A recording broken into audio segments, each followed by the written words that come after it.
प्रणाम मित्रों, कैसे हैं आप लोग। मित्रों, संसार के सभी धर्म और सभी साधना पथ आखिर में व्यक्ति को मोक्ष तक लेकर जाते हैं। मोक्ष का अर्थ है किसी व्यक्ति का परमात्मा में जाकर मिल जाना या परमात्मा के साथ एक हो जाना। जैसे कोई बूंद सागर में जाकर खो जाती है और सागर ही हो जाती है, ठीक उसी तरीके से मोक्ष का अर्थ है किसी व्यक्ति की आत्मा का परमात्मा से जाकर मिल जाना। हिंदू धर्म अर्थ काम मोक्ष के मार्ग पर चलते हुए व्यक्ति को परमात्मा तक पहुंचने का मार्ग बताता है। इस्लाम में सूफी संप्रदाय बका और फना का सिद्धांत देते हैं।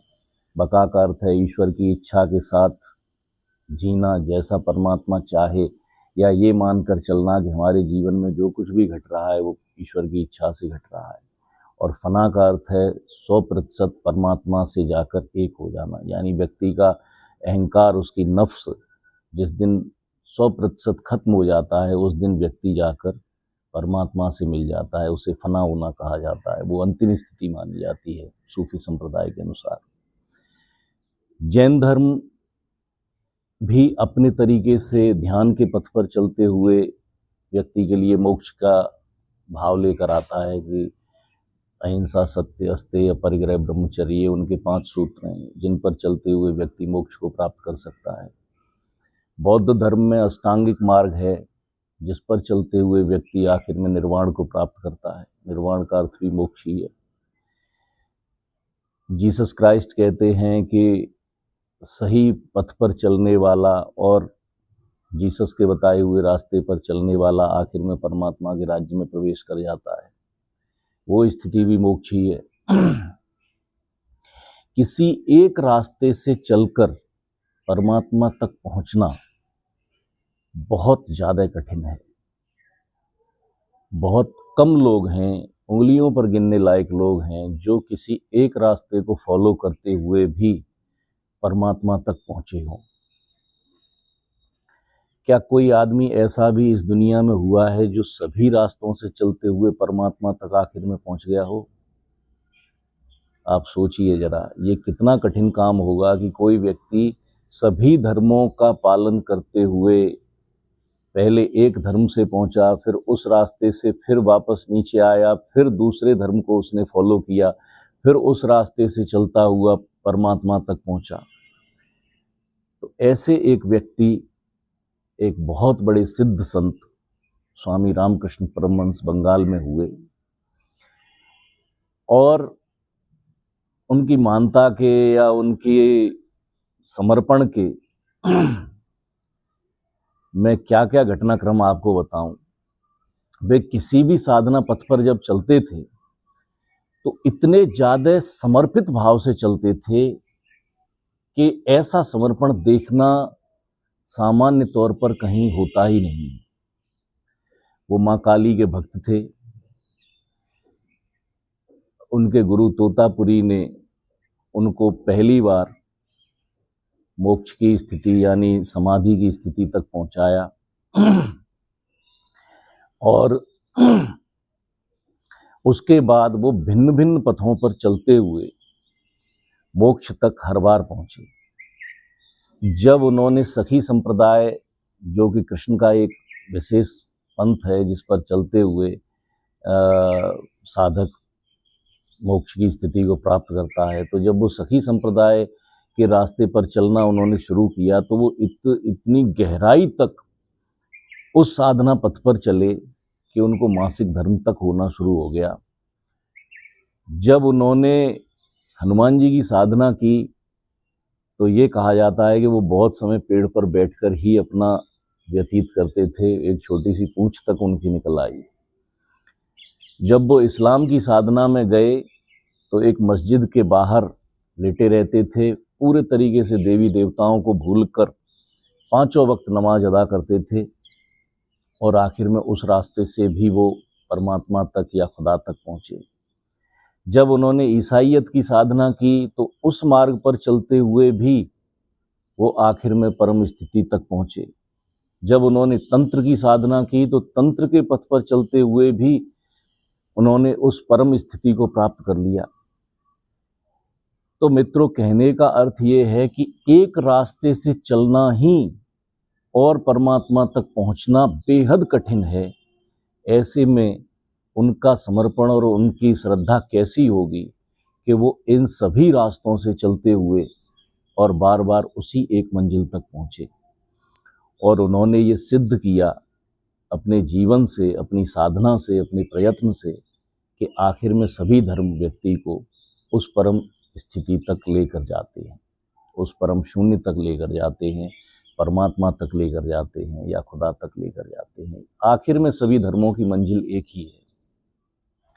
तो आज आपको घटनाक्रम सुनाता हूं कि कैसे उनको समाधि का पहला अनुभव हुआ और साधना की उस गहराई में उनका प्रवेश कैसे हुआ। तो वे माँ काली के भक्त थे। बंगाल में दक्षिणेश्वर में काली का जो मंदिर है उसमें वो पुजारी के तौर पर नियुक्त किए गए थे। माँ से उनका प्रेम इतना ज़्यादा था कि जैसे कोई बच्चा माँ से प्रेम करता है, माँ से लड़ता भी है, माँ से झगड़ता भी है, ऐसा भाव उनका माँ काली के प्रति था। जब कभी वो प्रेम में होते तो पूरे पूरे दिन पूजा माँ काली की करते रहते, पूरे दिन, सुबह से शाम हो जाती, लेकिन माँ काली के चरणों को छोड़ते नहीं, वहीं उनके चरणों में ही बैठे रहते, आंसू बहाते रहते, प्रेम रस, प्रेम धारा उनके भीतर बहती रहती। और जब कभी नाराज हो जाते किसी बात पे माँ से, तो 4-4, 5-5 दिन के लिए मंदिर के दरवाजे बंद कर देते। कोई पूजा पाठ नहीं, कोई आरती नहीं, कोई पूछता भी कि क्या हो गया है, तो वो अपना जो नाराजगी होती वो बताते कि मेरी ये बात मानी नहीं मानी, मैं इस बात से गुस्सा हो गया। और 4-4, 5-5, 6-6 दिन तक माँ का नाम भी नहीं लेते, इतने गुस्सा हो जाते। तो ऐसा सरल भाव स्वामी रामकृष्ण परमहंस का था। एक बार जब उनके मन में आया कि लोग निराकार की भी बात करते हैं, सगुण साकार तो संसार में है ही, हमें देखने को मिलता है, क्या निराकार भी है। तो उस साधना के लिए उन्होंने गुरु की तलाश की, लेकिन कोई भी व्यक्ति उनको मिला नहीं जो इस ऊंचाई का हो, जो स्वामी रामकृष्ण परमहंस को का मार्गदर्शन कर सके। ऐसे पंजाब से घूमते हुए एक बहुत बड़े सन्यासी स्वामी तोतापुरी घूमते घूमते बंगाल पहुंचे। वो निराकार साधना के उपासक थे और बहुत गहरी स्थिति के सन्यासी थे।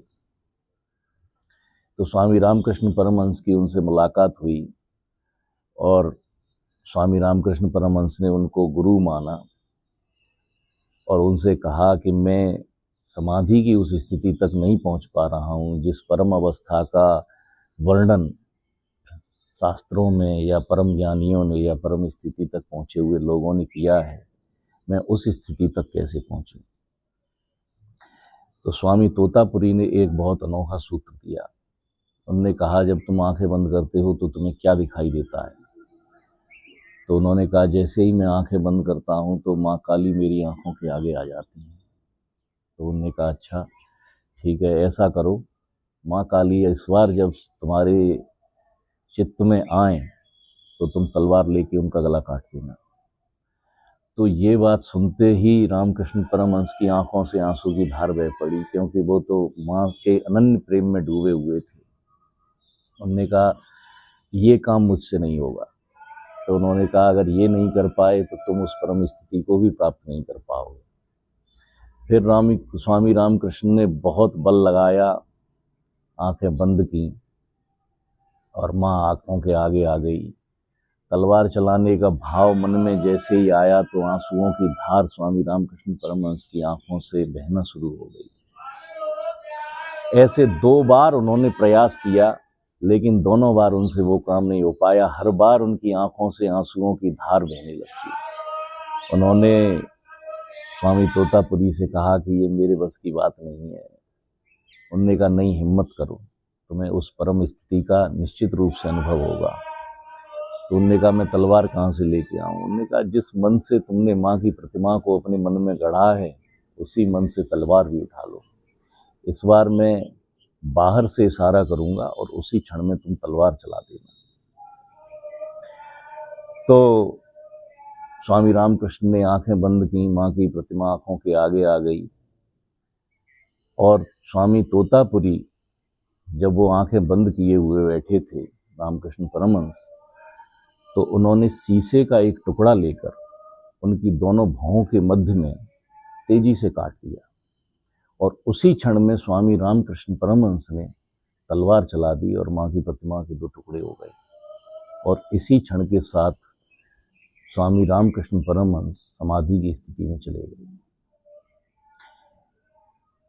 स्वामी तोतापुरी को लगा कि समाधि शायद घंटे 2 घंटे में खुल जाएगी, लेकिन सुबह से शाम हो गई, स्वामी रामकृष्ण परमहंस की समाधि नहीं खुली। पहला दिन बीता, 2 दिन बीत गए।